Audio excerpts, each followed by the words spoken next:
Hello everyone, welcome back to my channel. It is Drew here from Lone Fox, and today I think we have the most DIY projects I have ever done in one video, and they are all from the dollar store. Now before jumping into the projects, I do want to give a humongous thank you to today's sponsor, which is Simply Safe. Now about a month ago, I posted my roommate's room makeover, where you guys saw me completely transform her bedroom, and I was super excited because that video was actually sponsored by Simply Safe as well. And then they reached out again asking if I wanted to do a 1 month little follow-up on my channel, and you guys had so many questions about it, asking me how I liked it, my thoughts on it. Now, Simply Safe is an incredibly reliable home security system that is super simple and user-friendly. The thing I love about it is that you actually get the pieces sent directly to your door, everything you need, and they have so many different trackers, motion sensors, and cameras that you can use throughout your space to kind of detect and monitor different areas. This system, you guys, was so incredibly easy to set up, and that's the one main thing I really love about Simply Safe, other than, of course, the security factor of it. But I was kind of intimidated when first getting a package of security equipment because I was like, how challenging is this actually going to be? I actually set up the system in about 45 minutes, and you guys, I'm telling you right now, it was just a no-brainer. Like, it was super simple. Everything connected up to the base station perfectly. For the past about 2 months that I've actually had this system, I can tell you guys right now, there is absolutely nothing I would change about this. It is the perfect home security system, especially for somebody that is on a budget, because you get around-the-clock protection for just 50 cents a day with no contracts at all. As many of you guys know, the reason that I wanted to invest / get my own security system was because I used to live in a very large unit in Los Angeles, in a large complex where there's tons and tons of apartments and security systems set up throughout the building. However, I now live in a duplex where I kind of have to take full reign on myself, and I have to make sure that my apartment is secure at all times. I feel like this is such an elevated, modernized way to do security systems, and on top of that, it is also very chic. All of the elements definitely seamlessly align with your decor. You can barely even tell they're there, so I love that feature about Simply Safe as well. Marie! I'm calling in my roommate right now. Marie, come have a seat next to me. Right here, approximately. All right, so this is Marie. If you guys do not know, she's my roommate. We've lived together forever. Literally 7 years. Literally. I'm going to ask you, Marie, what is your favorite thing about Simply Safe? The key fob. Yeah, the key fob is everything, you guys. It makes it so simple and so easy. Literally, all we have to do is click it. And the great thing about having 2 people that come in and out of the apartment is that the base station kind of notifies you what's occurring. So when a door is opening, I know when Marie's sneaking out, I know when Marie's sneaking back in, and I know when she leaves. Simply Safe is literally the best, and we love it. Yeah, you guys have to check it out. If you do not have a security system, definitely check out Simply Safe using my link below. It is simplysafe.com/LoneFox. You're not going to be disappointed. It's so easy to set up, and you guys are going to love it as well, and we're all going to stay safe together. Period. Alrighty guys, it is now time to jump into the projects. I have 10 dollar store DIY projects for you today. 10 is hard. When you go to the dollar store, thinking of 10 different DIY ideas can be a little bit of a challenge. So I hope that you guys love these projects. They are all super simple. And I also feel like these projects are very artistic, to where you can really put your own personality and your own flair on them to make them fit your space or your design or your color palette, whatever it might be. So let's go ahead and jump on into these 10 projects. So let's get started. Alrighty, you guys, I wanted to kick this video off with a bang. So this is one of my favorite projects, actually. I love the way that it turned out. I'm starting off with a pool noodle here, and it's kind of like a corrugated shape, and I'm also using some lightweight spackle. Both of these products are from the Dollar Tree, and I'm using a coarse hair brush to apply the spackle to the entire pool noodle. I'm getting it in all of the nooks and crannies, but the thing I loved about this noodle was the intricate kind of detail to it. I thought it would make a perfect vase for some dried foliage or whatever you wanted to add in there. So I went ahead and applied a generous coat of the spackling to the entire outside of the noodle because it did really resemble foam, so I kind of wanted to give it more of a plasterized effect. And then I went ahead and let that dry for a couple of hours before bringing it outside and giving it a coat of my favorite matte black spray paint by Rust-Oleum. However, you guys, this just was not the color I was going for. I thought it would look amazing, but when I stepped back and looked at it, I just was not a huge fan. So then I went in with this Krylon Lime Wash spray paint, and I'll link all of these below for you guys. I went ahead and I sprayed it fully with the Lime Wash stone finish, which I thought would give it kind of a pillar vibe, like a ancient Roman pillar aesthetic, but like in your home. However, that was not the case either. So I just didn't really like the color inside. I tried styling it a little bit, so I brought it back in. I mixed a little bit of white paint with a tiny bit of tan to give it like a very, very light tone. And then I painted over the top of this, but I did really love how sandy the finish was from that limestone paint. So I guess it did work out in the end. I just gave it a full, generous coating of this white acrylic paint over the top of all of it, and that finished off our faux stoneware vase.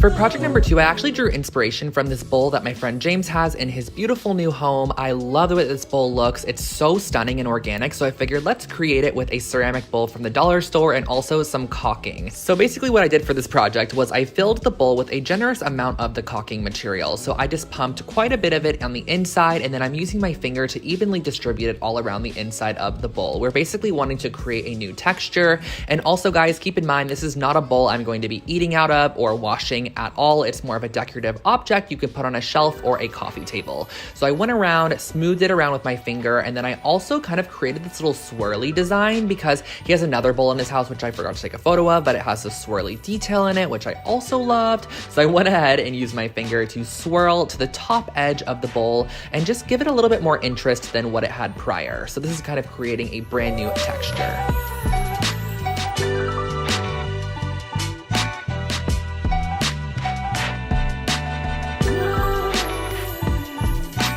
Once the bowl was fully dry, I grabbed a couple of different paints here. I started off with a dark gray black tone, and I kind of just painted it on the interior of the bowl and adding a little bit of a rust color as well, just to kind of almost give it like a rusty look.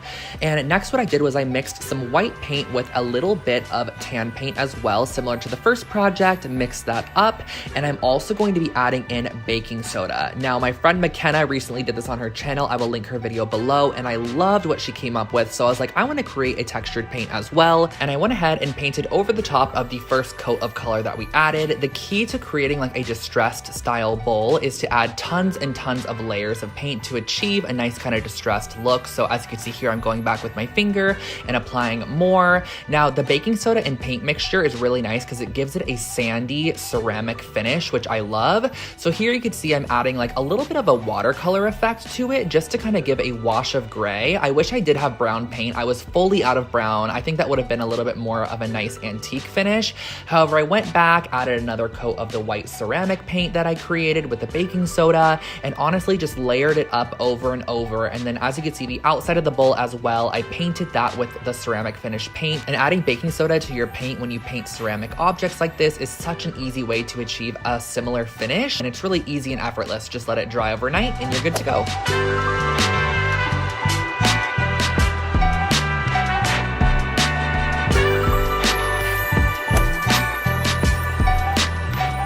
To make a project with some color, of course, so I went ahead and I picked up a couple bags of these colored rocks from the Dollar Tree along with this glass candle holder. Now I'm going to be using some mosaic grout here. This is white grout. However, if you do not have this, which I know a lot of people probably don't have this, you can also use the spackling. However, I've been wanting to use this for a long time. I've had it in my stash for quite a while, so I figured why not go ahead and use the rest of it up. So I went ahead, I smeared a generous layer onto the top of the candle holder, and I'm going to be sprinkling on top the rocks in just kind of like a random formation. I got this light aqua color and then this really pretty sky blue. This pale pink color I wish was a little bit more vibrant. However, it worked great, and I also added some white and then just a contrasting black as well. Now the key here is to kind of make it look a little bit like terrazzo. So I pressed it into the grout, or you can press it into the caulking, whatever you have. Just make sure to press it down, that way it has a nice smooth finish. And you're gonna let this dry for a couple of hours, and then once it is fully dry, I added a coat of resin. Now I wasn't gonna do this initially, however, I used resin on a project you're gonna see a little bit later in the video, so I figured why not pour the excess over the top to give it a nice finish. I heated it up with my heat tool to pop any air bubbles, and that was really all. Just let it cure overnight, and that's your new trinket tray.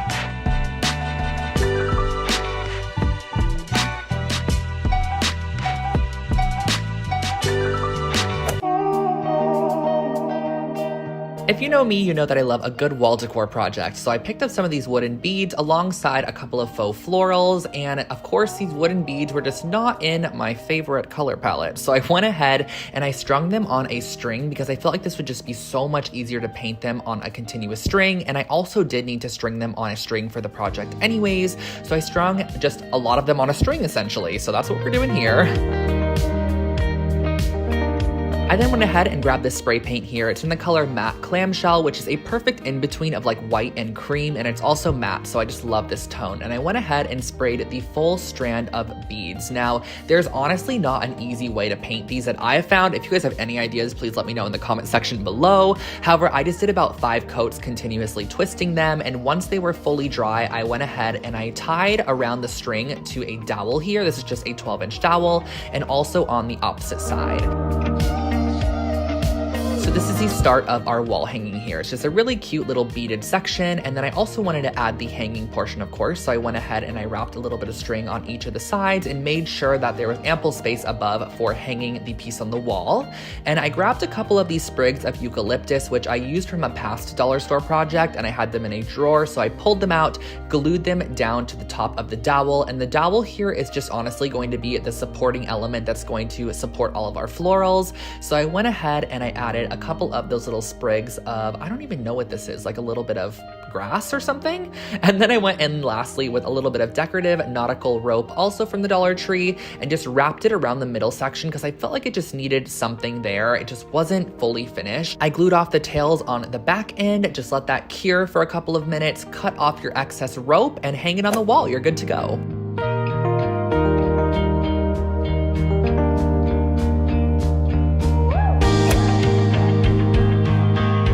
For project number 5, I actually drew inspiration from my friend Justin Ray's YouTube video, which I will link below for you guys. He created these really cool dollar store vases using Mardi Gras beads, and I wanted to do my own take on it as well. So what I started off with was a glass vase and also some of these party beads in a green color. You can choose whatever you want because we are going to be spray painting them.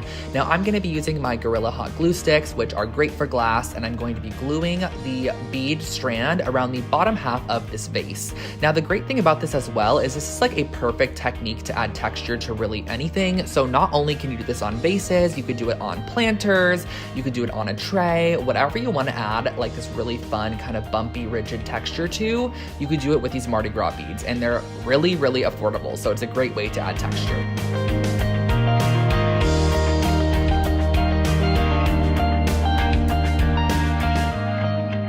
And I popped it into a box, and I'm using this metallic finish Rust-Oleum spray paint in gold, and I just thought this would give such a cool kind of like vintage eclectic vibe to this vase. But not only was I finished there, I then went in with a little bit of this black carbon paint and some water to water it down because I wanted to dip the beaded section into this watery substance to almost give it an antiqued finish on the bottom. I didn't have any black rub and buff or anything that I could easily add an antique look to it with, so I continuously dipped it and dried it in between with a heat gun just to give it like a very tarnished effect to the bottom, and I love the way that it turned out.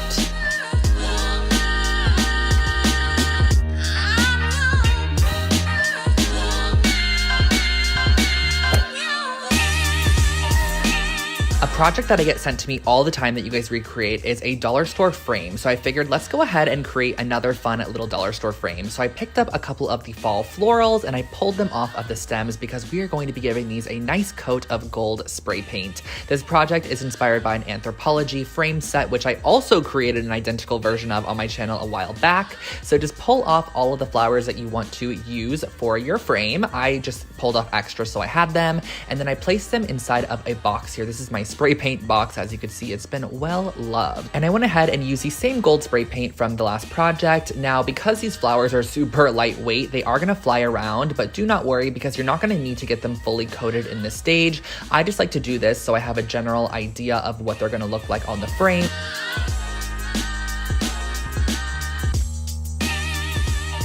pop the backing out of your frame so you could work on the front side. And again, this frame is from the Dollar Tree and it's a pretty brass color to start with. And I'm gonna go ahead and lay out some of my florals just randomly around the surface of the frame. I decided that I wanted to keep them kind of to the top right-hand corner. That way, if I used this frame horizontally or vertically, it looked great. So I went ahead and started out with my leaves first. I typically tend to do the leaves first, and then I went ahead and applied on my flowers next. So I just layered them up however I felt like they fit perfectly on there.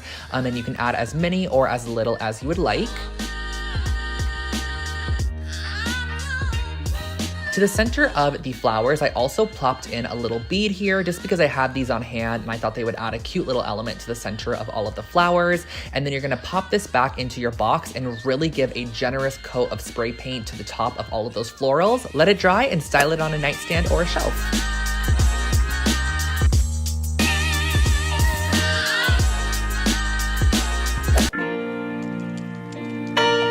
When I saw these ceramic dispensers at the Dollar Tree, I knew I wanted to do something with them, so I figured let's create some beachy bathroom dispensers for lotion and soap. So I started off by applying some caulking to the outside of the ceramic dispenser. Now I just added again a generous coat of this, smeared it on with my finger, no rhyme or reason to this at all because we are going to be kind of finishing off the texture and a little bit with a brush. So I smeared it all around, making sure to get all four sides and also the top section here. You can go ahead and tape off the little like actual top portion where the nozzle screws on if you'd like. However, I just made sure not to get anything on there. And I used a nice coarse brush here to kind of create this very linear texture on the top of the caulking. And all I did was kind of scrape it up and down.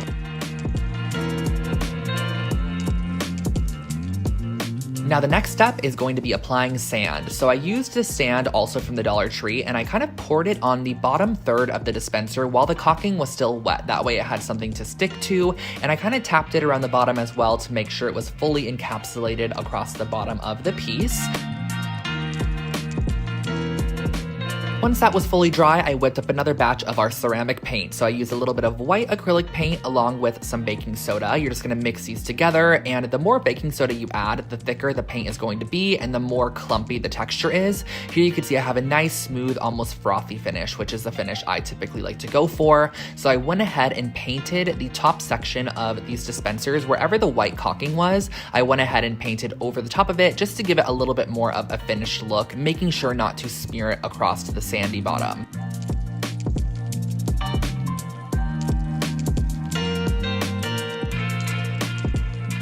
Once we had that painted on, I grabbed some resin here. I've had this in my stash forever. I bought the big bottles. You're going to mix equal parts of the resin with equal parts of the hardener and stir it for a couple of minutes just to set that up and start activating the process. So I went ahead, I stirred that up, and I'm going to be using a paintbrush to apply a nice, generous amount of this to the bottom third and kind of overlapping on top of our white section that we painted as well, because I wanted it to have a glossy sheen, but I also wanted it to encapsulate all of that sand on the bottom half. So as you can see here, I hope you can kind of see how far up I brought the actual glossy resin. So I brought it up a little bit over the top of the sand. That way the white section had some gloss to it, and just let it sit and cure overnight. And once you're done, you have these fun little dispensers.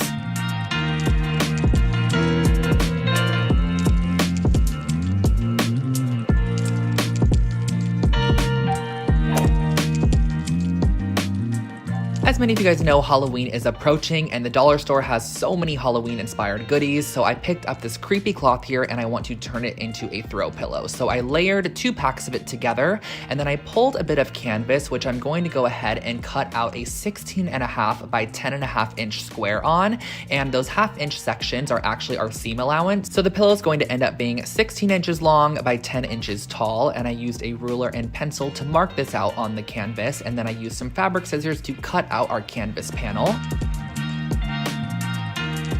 Once that was cut out, I went ahead and I placed down my creepy cloth, and I'm going to place this over the top of the creepy cloth. I love saying creepy cloth, by the way, and just press it down. Now, what I'm gonna do next is use some sewing pins just to secure this together, because there are so many layers of that cloth material. I wanna make sure that it stays pinned to the backing layer and nothing gets snagged in the sewing machine when I go to sew it. So I pinned all the way around the exterior, I popped it in my sewing machine and did a simple stitch all the way around the outside of the pillow, leaving about a 4-inch gap at the end. That way we can invert it inside out.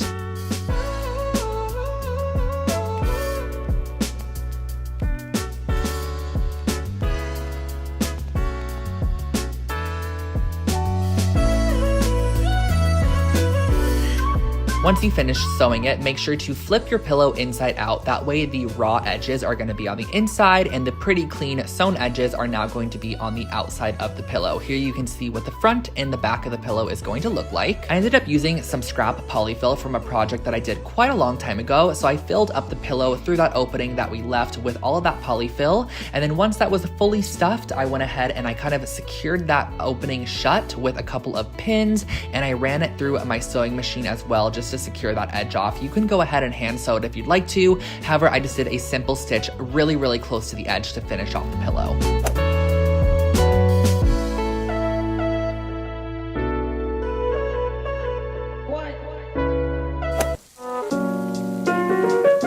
Project number 9 is a good one. I found these little wood planks at the Dollar Tree, and I went ahead and I bought 2 packs of them, so I had 12 of them. And I started off by adhering 3 of the planks together. So these are just square pieces of wood. They're about 4.5 by 4.5 inches, so they're perfect size to be coasters. However, they're pretty thin. So I went ahead and I used this Quick Hold E6000, and I glued 3 of them on top of each other. As you can see here, I'm pressing them together, and make sure to just wipe away any glue that might seep out of the edges, but you're going to be doing this for however many coasters you want. I did a set of 4 with 2 packs of the wood planks. Once those are dry, I used a little bit of sandpaper just to sand down any of the edges, because after I pulled them out from underneath the books, there was quite a bit of glue that had seeped out of the edges, so I wanted to sand off any of that glue. That way, when I went in with the stain I'm using right here, which is the Early American Wood Stain, it would also stain the edges. So I popped open this can, gave it a good shake prior, and then used just a paper towel to stain the surface of these coasters. Now, I'm only staining about 2/3 of the front side, all of the edges, and the back side. You could just honestly stain the entire thing if you want to. However, I was really low on the stain, so you're gonna see why I only stained 2/3 of the front in just a minute here. I picked up these really cute terrazzo wrapping papers a while back on Amazon, and I just love the way they looked, and I figured they would be perfect for this project. So I started off by pulling one of the prints that I liked the best, and on the back side, I drew a 2-inch line from the edge. That way I knew how much I wanted the terrazzo to go on top of the coaster. I'm gonna be using this Mod Podge hard coat, which is just a, like it says, hard coat sealant, and I'm applying the Mod Podge onto the top of the coaster where we did not stain the right side, because I'm gonna be laying it on top of our terrazzo wrapping paper up to that 2-inch line, and just giving a generous amount of extraness, a generous amount of paper on the left, right, and top sides of this coaster. So I'm gonna go ahead and let this dry for about 30 minutes, and then once that is done, I just went around on the backside and cut off our terrazzo paper with about 1 inch to spare on all of the edges. Once that was cut, you can just go ahead and snip on that gray pencil line as well that you can kind of still see from the paper where we added it initially. Snip across that, because we're then going to add some Mod Podge to those side tabs there. As you can see, I'm going to add it onto the edge and the back side there, and I'm going to flip over that side tab and just press it across the side of the coaster and onto the back side of the coaster, and just make sure it's nice and secure. And then I'm gonna go ahead and cut down to kind of cut out the corners of our paper, because then you're gonna wanna go in and secure the right tab as well. And lastly, you're going to secure that bottom flap, making sure that it overlaps the 2 left and right tabs. And that's how we're going to be wrapping all of the coasters. It's pretty simple, and there's a lot of different techniques to wrap paper, so whatever you feel comfortable with doing, I suggest doing that. But I went ahead and I wrapped all 4 coasters with our terrazzo wrapping paper. Once that was fully wrapped, I also added a coat of the hard coat sealant onto the top, making sure to only do the terrazzo section first, because if you do start using it on the wood stain section, the wood stain can actually transfer onto the terrazzo paper and just make it look a little bit dirty. So I just coated the entire terrazzo section, and then the wood section, I added a little bit of canvas to the backside. I cut these down to 4-inch by 4-inch squares. That way it had a nice soft surface for your tabletop, and I used a bit of Fabri-Tac adhesive to just glue this down to the backside to hide any of the ugliness from that terrazzo paper. And that really finishes off this project. Just let them dry for a couple of hours and you're good to go.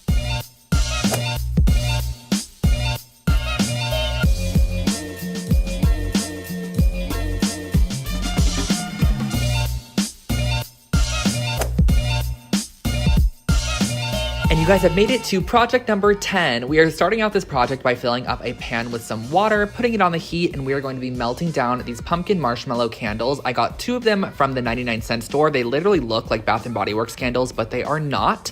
And it takes about an hour to melt these down fully. So I'm gonna go ahead and while they're melting down, grab 2 of these ceramic bowls also from the 99-cent store, and I'm going to glue the bottoms of them together. Now, my friend Peony and Honey on Instagram created a similar planter where she glued 2 bowls together, and I thought that the shape was so cute and perfect for a candle. So I glued these together, brought it outside, and used my terracotta spray paint, which you guys know I love, and I sprayed the entire vessel with the terracotta spray paint. And this just honestly makes it look like it was handcrafted and that it literally was made of a terracotta finish. However, it wasn't. We're just giving it a faux look. So after about 45 minutes, this is where our candles are at, and I'm gonna go ahead and glue in a brand new candle wick. I've had these for a long time from past projects. I wrapped it around a dowel as well, just to make sure that the candle wick would stay centered while I pour the wax in. So pour the wax in very, very carefully. If you have any spillage, do not worry. You can easily wipe it away before it dries. So I poured in 1 full candle, and there was still a little bit of excess at the top. I was actually surprised that 1 full candle filled it that much.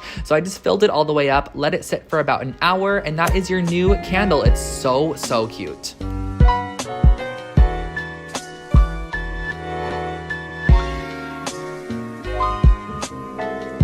Alrighty, you guys, so you made it to the end of the video. That was a pretty long one, but I hope that you enjoyed all of those projects, or you can at least find 1, 2, or maybe even 7 projects you would like to recreate yourself. And if you did like this video, definitely give it a thumbs up. I would love to know if you guys would like to see more videos where I feature more DIY projects in them. They do take me quite a bit longer to create for you guys. However, they're really impactful and there's lots of projects and ideas in there. Yeah, so I hope that you guys enjoyed this video, and if you did, definitely subscribe to my channel. I post brand new home decor and DIY content here on Lone Fox every single week on Thursday and on Sunday. And last but not least, do not forget to check out Simply Safe. If you are in need of a home security system or honestly just want to find out more information, use my link below. It is simplysafe.com/lonefox. It'll be at the top of the description box. And yeah, you're gonna love it as much as I do. It's a really honestly an amazing service. Alrighty, you guys, so I will catch you all in my next video. Have an amazing rest of your day, and I'll catch you in my next one. Bye, guys.